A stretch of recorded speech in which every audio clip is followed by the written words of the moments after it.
ួងគុណដល់កោះស្រណោះអាឡ័យដានចប់ហាក់រដីនឹកដល់សំដីពុកធ្លាប់ពីចា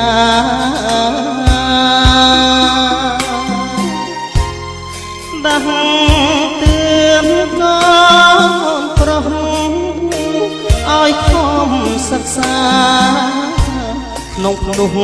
សិក្ខាសាងអនាគតអនិច្ចាសង្ខារពុកលាចាលោកចិន្តាវាយោគ្រួសារសោយសោកអបយកក្តីទុក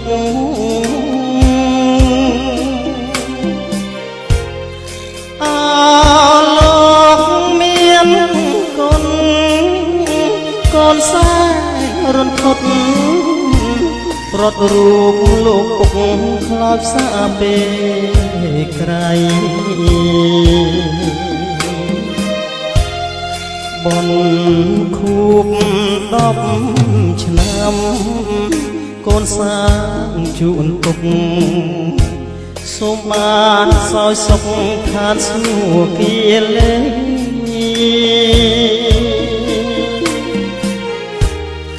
រួចចាក់អង្គបាយផុតកម្មគ្រប់ភ័យឆ្លងកុំណាថ្មីពងពងថ្លៃថ្លាអង្គនៃសង្ឃសាងភ្នោះគុណបំបុះកូ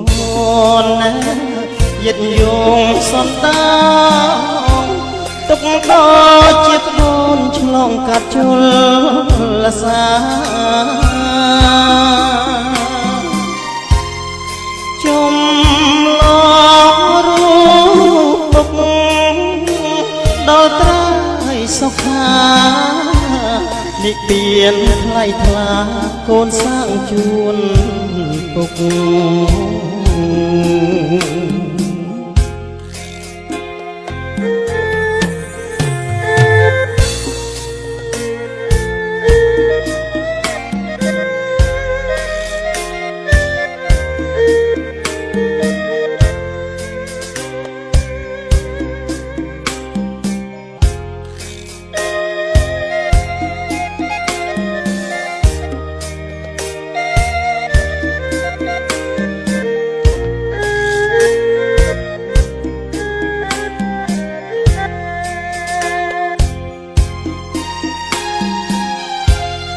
បុណ្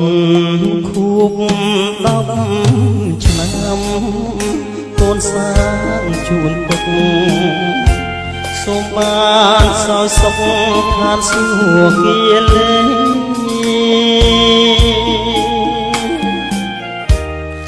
រួចចាក់អង្គបាយផុតកម្មគ្រប់ភ័យឆ្លងកុំណាថ្មីពងពងថ្លៃថ្លាអង្គនៃសង្ឃសាងភ្នោះគុណបំបុះកូនណាយឺតយងសន្តានទុកដល់ជាក្បូនឆ្លងកាត់ជលសា